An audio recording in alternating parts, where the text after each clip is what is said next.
So back in the listening library, the last video or first video that I uploaded was about the VTL 2.5 and a little bit about its predecessors, but I didn't really talk much about how they sound and how they compare, so I'm going to give that a go. Now I'm not going to bother hooking them up and playing them because it won't mean anything to you over the sound of whatever speakers you're listening to.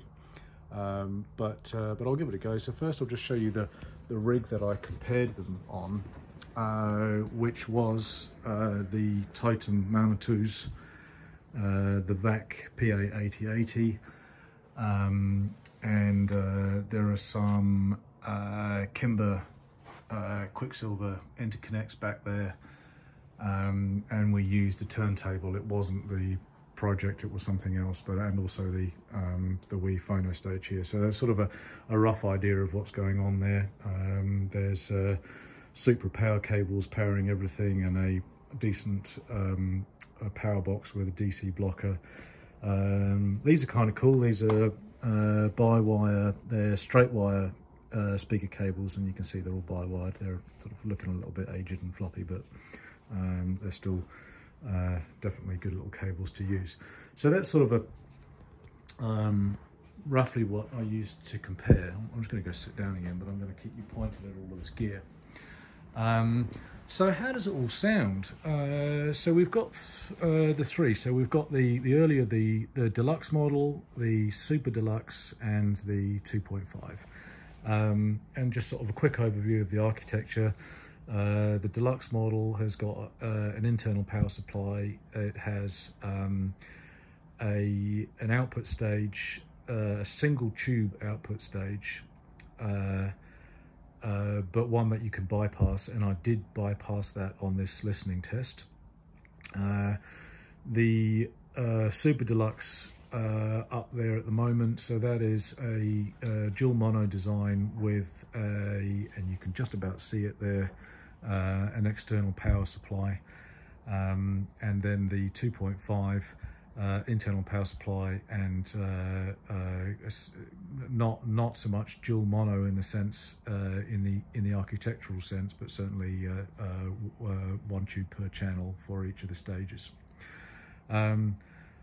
First thing I should say is all three of these pre's are absolutely dead quiet at idle, which is really nice, and that for me is incredibly important for my systems. There is some mechanical noise that comes from the external power supply of the Super Deluxe, and if it was in my bedroom it would keep me awake at night, but in a lounge like this I don't notice it. So that's great.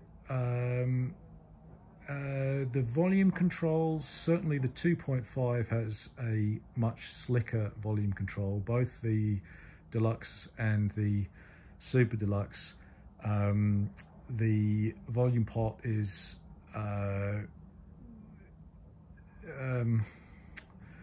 certainly the first quarter of the operation is really sort of like, you don't get much, and then all of a sudden you get quite a lot.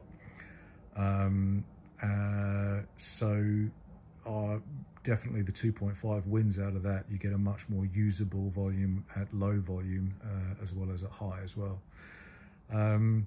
As far as how they sound is concerned, so David Manley, the old man, his pre's were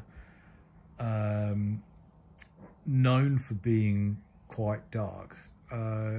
Would I agree with that? I think there's definitely a richness there, quite a sumptuous sound, which you could interpret as being a little bit dark, a little bit, but it's all there. Everything, it's all there. There's some absolutely cracking bass. There's some really good low frequency response, and all the highs seem to be there as well, so that's great. The 2.5 certainly is a little bit brighter, and the lower end is I would say is tighter, but not as extended. I don't think it can go as low as the other two. from a soundstage point of view, this, and I know it's unfair because I tried this without the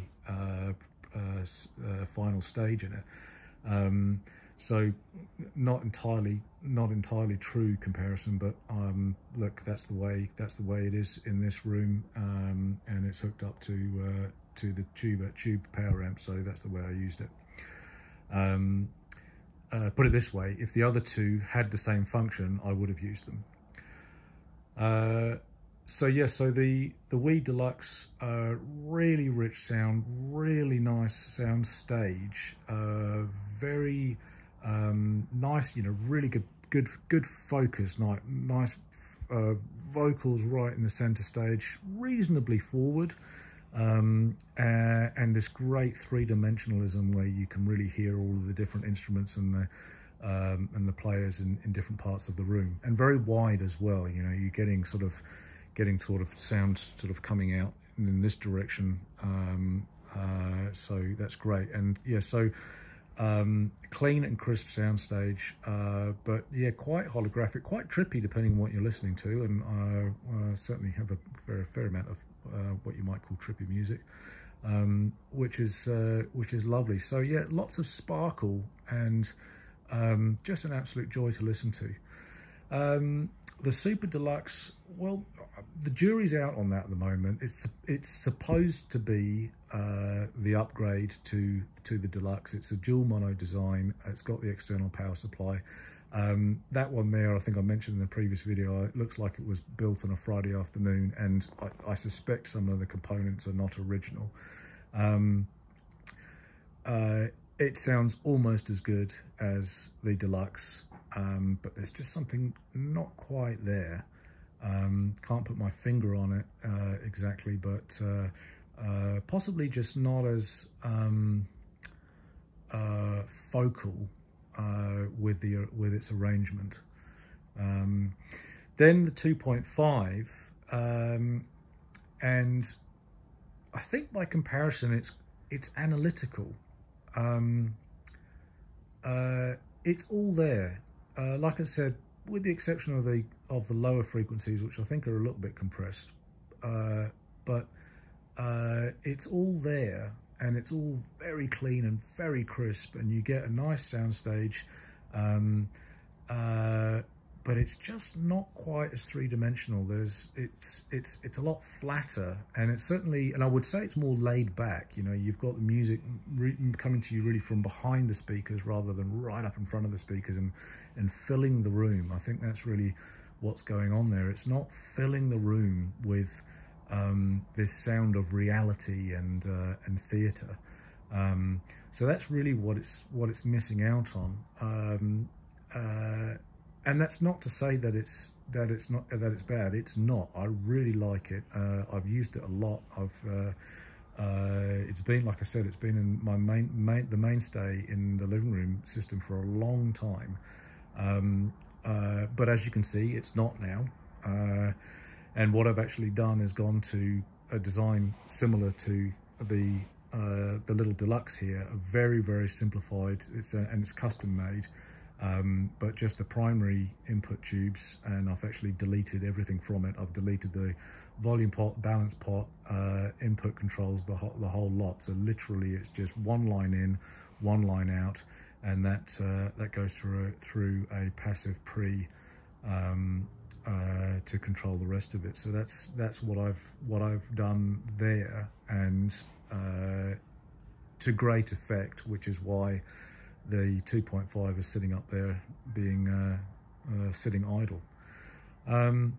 So I think that's probably the best description I can come up with. Yeah, slightly. Again, I don't know whether this is a useful description or not, but I think the 2.5 is slightly more solid state. It's got that slightly not as three-dimensional sound to it, and not the same reality that's coming from these predecessors, which is why I like them so much. So yeah, I think that's about it. So I'll leave that there. Cheers.